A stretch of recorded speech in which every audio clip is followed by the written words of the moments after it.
Hello friends, welcome to smart friends. ಭಾಳ students ಇವಾಗ ಏನು ಕೇಳ್ತಾ ಇದ್ದಾರೆ, ನನಗೆ ಟಾಪ್ 10 ಕಾಲೇಜ್ ಸಿಗಬೇಕಂದ್ರೆ ಎಷ್ಟು ರ್ಯಾಂಕ್ ಇರಬೇಕು, ನನ್ನ ಕ್ಯಾಟಗಿರಿ ಇದ್ದು ಏನೇನು ಮ್ಯಾಟ್ರ್ ಆಗುತ್ತೆ ಅಂತ ಭಾಳ ಸ್ಟೂಡೆಂಟ್ಸ್ ಕೇಳ್ತಾರೆ. ಫ್ರೆಂಡ್ಸ್ ಈ ವಿಡಿಯೋದಲ್ಲಿ ಕಂಪ್ಲೀಟಾಗಿ ಡೀಟೇಲಾಗಿ ಹೇಳ್ತೀನಿ. ಫ್ರೆಂಡ್ಸ್ ಈ ವಿಡಿಯೋನ ಕಂಪ್ಲೀಟಾಗಿ ನೋಡಿ, ಸೊ ದಟ್ ಭಾಳ ಸ್ಟೂಡೆಂಟ್ಸ್ ಕನ್ಫ್ಯೂಸ್ ಮಾಡ್ಕೋತಾ ಇದ್ದಾರೆ.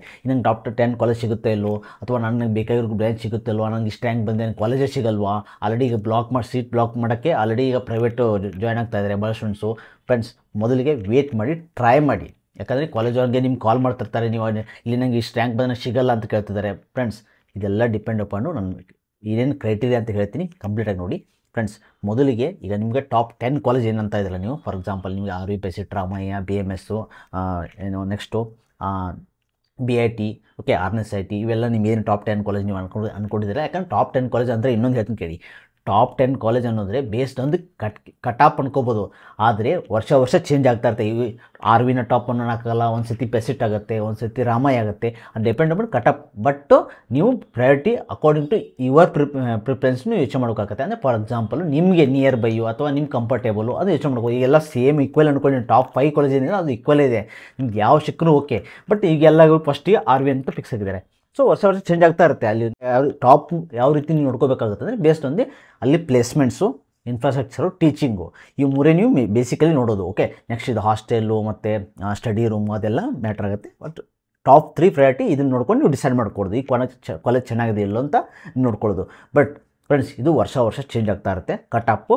ಮತ್ತು ಇನ್ನೊಂದು ಏನೇನು ಮ್ಯಾಟ್ರ್ ಆಗುತ್ತೆ ಅಂದರೆ ನಿಮ್ಮ ಕಟಾಪು. ಈಗ ಫಾರ್ ಎಕ್ಸಾಂಪಲ್ ಲಾಸ್ಟ್ ಇಯರಿಗೆ 2000 ಫಾರ್ ಎಕ್ಸಾಂಪಲ್ ಪೆಸಿಟಲ್ಲಿ ಇದೆ ಅಂತ ಅಂದ್ಕೊಳ್ಳಿ, ನಿಮ್ಮ ಕ್ಯಾಟಗಿರಿಗೆ ಈ ವರ್ಷ ಚೇಂಜ್ ಆಗ್ಬೋದು. ಯಾಕಂದರೆ ಈಗ ಏನಿದೆ ನೋಡಿ, ಫಾರ್ ಎಕ್ಸಾಂಪಲ್ ನಿಮಗೆ 10,000 20,000 ಬಂದು ಅಂದ್ಕೊಳ್ಳಿ, 10,000ಕ್ಕಿಂತ ಮೇಲೆಯವರು ಫಾರ್ ಎಕ್ಸಾಂಪಲ್ 9,000 ಅವರು, 6,000 6,500 ಅವರು, ಇವರೆಲ್ಲ ಏನು ಮಾಡಿದ್ರು ಅಂದರೆ ಇದರಲ್ಲಿ ನಿಮಗೆ ಹೋಗ್ತಾರೆ. ಒಬ್ಬೊಬ್ಬರು ಲಾಂಗ್ ಟರ್ಮ್ ನೋಡ್ಕೋತಾರೆ, ನಂಗೆ ಇಂಜಿನಿಯರಿಂಗ್ ಬೇಡ, ನೀವು ಇಂಜಿನಿಯರಿಂಗ್ ಯೋಚನೆ ಮಾಡ್ತಾರೆ. ಇದು ಈ ಇಂಜಿನಿಯರಿಂಗ್ದವರು ನೀಟು ಬರ್ದಿರ್ತಾರೆ. ಸೊ ಅಲ್ಲಿ ನೀಟಲ್ಲಿ ಸಿಕ್ತಂದರೆ ಇಂಜಿನಿಯರ್ ಸೀಟ್ ಬಿಡ್ತಾರೆ, ನೀಟ್ ಹೋಗ್ತಾರೆ. ಸೊ ಆಮೇಲೆ ವೆಟರ್ನರಿ ಬರ್ತಾರೆ. ವೆಟರ್ನರಿ ಯಾಕಂದರೆ ಇಲ್ಲಿ ಟಾಪ್ ತೊಗೊಂಡ್ರು ಅಲ್ಲಿ ಟಾಪ್ ತೊಗೊಂಡಿರ್ತಾರೆ. ಯೂಶಲಿ ವೆಟರ್ನರಿ ತೊಗೊಂಡ್ರು ವೆಟರ್ನರಿ ಬೇಕಾದರೆ ಅವ್ರು ವೆಟರ್ನರಿ ಪ್ರಯಾರಿಟಿ ಹೋಗಿರ್ತಾರೆ, ಇದು ಮೆಡಿಕಲ್ ಹೋಗಿರ್ತಾರೆ, ಅಗ್ರಿಕಲ್ಚರ್ ಹೋಗಿರ್ತಾರೆ. ಸೊ ಇದರಲ್ಲಿ ಎಲ್ಲರೂ ಇಂಜಿನಿಯರಿಂಗ್ ಮಾಡ್ತಾರಂತ ಇಲ್ಲ. ಅದರಲ್ಲೂ ಕೆಲವೊಬ್ಬರಿಗೆ ಬ್ರ್ಯಾಂಚು, ಒಬ್ಬರು CSC ಇರುತ್ತೆ, ಒಬ್ರಿಗೆ EC ಇರುತ್ತೆ, ಎಲೆಕ್ಟ್ರಿಕಲ್ ಇರುತ್ತೆ, ಹಿಂಗೆ ಚೇಂಜಸ್ ಆಗ್ತಾ ಇರುತ್ತೆ. ನೀವು ಫಾರ್ ಎಕ್ಸಾಂಪಲ್ ಈಗ ನಿಮ್ದೇನೋ 10,000 ಅಂತಂದರೆ ಈಗ ಅದರಲ್ಲಿ ಒಂದು 2,000 to 3,000 ಸ್ಟೂಡೆಂಟ್ಸು ಅಂತೂ ಬೇರೆ ಏನಾದರೂ ಹೋಗ್ತಾರೆ. ಒಂದು ಮೆಡಿಕಲ್ ಆಗಿರ್ಬೋದು, ಅಥವಾ ಅಗ್ರಿಕಲ್ಚರ್ ಆಗಿರ್ಬೋದು, ವೆಟರ್ನರಿ ಆಗಿರ್ಬೋದು, ಅಥವಾ ಡಿಪೆಂಡ್ ಸ್ಟ್ರೀಮು. ಒಬ್ಬೊಬ್ಬರು IITನೇ ಬರೆದಿರ್ತಾರೆ, JW ಕೂಡ ಬರೆದಿರ್ತಾರೆ. ಸೊ ಬೇರೆ ಆಗಿರುತ್ತೆ. ಆಮೇಲೆ ಕಾಮೆಡ್ಕೇನೂ ಬರೆದಿರ್ತಾರೆ. ಸೊ ಅವ್ರು ಇಷ್ಟ ಆಗಿರೋ ಕಾಲೇಜಲ್ಲಿ ಅವ್ರು ಹೋಗೋದು. ಇನ್ ಕೇಸ್ ಕಡಿಮೆ ಬಂದರೂ ಪರವಾಗಿಲ್ಲ, ಅವರು ಡೊನೇಷನ್ ಕೊಟ್ಟು ಕೆಲವು ಜನ ಹೋಗ್ತಿರ್ತಾರೆ. ಸೊ ಇದೆಲ್ಲ ಮ್ಯಾಟ್ರ್ ಆಗುತ್ತೆ. ಸೊ ಮತ್ತು ಇನ್ನೊಂದು ಏನಂದರೆ ಎಲ್ಲ ಮ್ಯಾಟ್ರ್ಕ್ಕಿಂತ ಮುಂಚೆ ನಿಮಗೆ ಮೊದಲು ಕ್ಯಾಟಗಿರಿ ಮ್ಯಾಟ್ರ್ ಆಗುತ್ತೆ. ನಿಮ್ದು ಯಾವ ಕ್ಯಾಟಗಿರಿ, ಓಕೆ, ನಿಮ್ಮದು ಬ್ರ್ಯಾಂಚ್ ಯಾವ್ದು ಬೇಕು, ಮತ್ತು ನೀವು ಯಾವ ಕಾಲೇಜು ತೊಗೋತೀರ ಅನ್ನೋದು ಮ್ಯಾಟ್ರ್ ಆಗುತ್ತೆ, rank. Okay, usually last year ನನ್ನ ಪ್ರಕಾರ ಹೇಳೋದಾದರೆ ನಿಮಗೆ 6,000ಕ್ಕಿಂತ ಒಳಗಡೆ ಬಂದರೆ ಟಾಪ್ 10 ಕಾಲೇಜ್ ಸಿಗೋ ಚಾನ್ಸ್ ಇರುತ್ತೆ. ಆಲ್ ಓವರ್ ಕರ್ನಾಟಕ ಹೇಳ್ತಾ ಇರೋದು. ಇದರಲ್ಲಿ ಬೆಂಗಳೂರು ಸಪ್ರೇಟ್ ಆಗುತ್ತೆ, ಬೆಂಗಳೂರು ಟಾಪ್ 10 ಸಪ್ರೇಟ್ ಆಗುತ್ತೆ. ಓಕೆ, 6,000 ಒಳಗಡೆ ಇದ್ದರೆ ನಿಮ್ಗೆ ಯಾವ ಕ್ಯಾಟಗರಿ ಆದರೂ ಸಿಗೋ ಚಾನ್ಸಸ್ಸು ಭಾಳಷ್ಟು ಇರುತ್ತೆ. ಯಾಕಂದರೆ ಅಲ್ಲಿ 2-3 ಸಾವಿರ ಜನ ಹೋದ್ರೂ ನಿಮ್ಮ ಬ್ರ್ಯಾಂಚು, ನಾನು CS ಬ್ರ್ಯಾಂಚ್ ಹೇಳ್ತಾ ಇರೋದು, EC ಮೆಕ್ಯಾನಿಕಲ್ ಎಲ್ಲ ಸ್ವಲ್ಪ ಜಾಸ್ತಿ ಹೋಗುತ್ತೆ. EC ಆದರೆ ಫಾರ್ ಎಕ್ಸಾಂಪಲ್ 8,000 ಒಳಗಡೆ ಸಿಕ್ಕರೂ ಸಿಗುತ್ತೆ top 10 college. In case electrical ಆದರೆ 10,000 ಒಳಗಡೆ ಬಂದರೂ ನಿಮ್ಗೆ ಸಿಗೋ ಚಾನ್ಸಸ್ ಇರುತ್ತೆ. ಯಾಕಂದರೆ ಇವೆಲ್ಲ ಟ್ರೆಂಡಿಂಗ್ ಬೆಂಚಸ್, ಯಾಕಂದ್ರೆ ಪ್ರತಿ ವರ್ಷ ಚೇಂಜ್ ಆಗ್ತಾ ಇರ್ತಾರೆ ಟ್ರೆಂಡಿಂಗ್ ಬೆಂಚು. ಈ ಸತಿ ಮೆಕ್ಯಾನಿಕಲ್ಲು, ಓಕೆ, ಸೊ ಮೆಕ್ಯಾನಿಕಲ್ ಸ್ವಲ್ಪ 15,000 ಒಳಗಡೆ ಆದರೂ ಸಿಗೋ ಚಾನ್ಸಸ್ ಇರುತ್ತೆ ಟಾಪ್ 10 ಕಾಲೇಜು. ಸೊ ನೀವು ಇಲ್ಲಿ ಸ್ಯಾಕ್ರಿಫೈ ಮಾಡಬೇಕಾಗುತ್ತೆ. ನಿಮಗೆ ಟಾಪ್ 10 ಕಾಲೇಜ್ ಇಂಪಾರ್ಟೆಂಟಾ, ಅಥವಾ ನನಗೆ ಬ್ರ್ಯಾಂಚ್ ಇಂಪಾರ್ಟೆಂಟಾ, ಮತ್ತು ಕಾಲೇಜ್ ಇಂಪಾರ್ಟೆಂಟಾ. ಸೊ ಇದು ಎರಡು ಇಂಪಾರ್ಟೆಂಟ್ ಮಾಡ್ಕೊಂಡು ಡಿಸೈಡ್ ಮಾಡಬೇಕಾಗುತ್ತೆ. ಫ್ರೆಂಡ್ಸ್ ಇನ್ನೂ ಟೈಮ್ ಇದೆ ನಿಮಗೆ ಆಪ್ಷನ್ ಸ್ಟಾರ್ಟ್ ಆಗೋಕ್ಕೆ.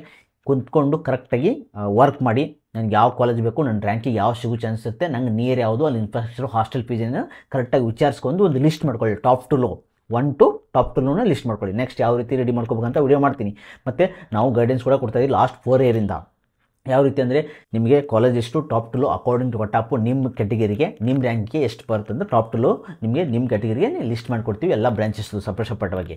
ಬೇಕಂದರೆ ನೀವು ಜಾಯ್ನ್ ಆಗ್ಬೋದು, ಡಿಸ್ಕ್ರಿಪ್ಷನ್ ಕೊಟ್ಟಿರ್ತೀನಿ. ಪ್ರೈಮ್ ಮೆಂಬರ್ಶಿಪ್ ಲಾಸ್ಟ್ 4 ಅಪ್ಡೇಟ್ ಕೊಡ್ತಾ ಇದ್ದೀನಿ. ಓಕೆ, ಸೊ ಇದಿಷ್ಟು ಅಪ್ಡೇಟ್ ಆಗಿತ್ತು. ಎಲ್ಲರಿಗೂ ಆಲ್ ದ ಬೆಸ್ಟು. ನಿಮಗೆ ಈಗೆಲ್ಲ ಆಲ್ರೆಡಿ ನೀವು ವೇಟ್ ಮಾಡ್ತಾ ಇರ್ಬೋದು ಯಾವ ಕಾಲೇಜ್ ಸಿಗ್ಬೋದು ಅಂತ. ಫ್ರೆಂಡ್ಸ್ ಇನ್ನೊಂದು ನೀವು 1 or 2 ಮಂತ್ ವೇಟ್ ಮಾಡಲೇಬೇಕಾಗುತ್ತೆ ನಿಮ್ಮ ಕಾಲೇಜ್ ಯಾವ ಸಿಗುತ್ತೆ ಅಂತ. ಅಲ್ಲಿ ತನಕ ನೀವು ಎನಿವೇ ಫ್ರೀ ಇದ್ದೀರಾ, ನೀವು ಇನ್ವೆಸ್ಟ್ ಆನ್ ನಿಮ್ಮ ಕಾಲೇಜು. ಯಾಕಂದ್ರೆ ಒಂದು ಸತಿ ನೀವು ಎಂಟರ್ ಆದರೆ 4 ಇಯರ್ ಅಲ್ಲೇ.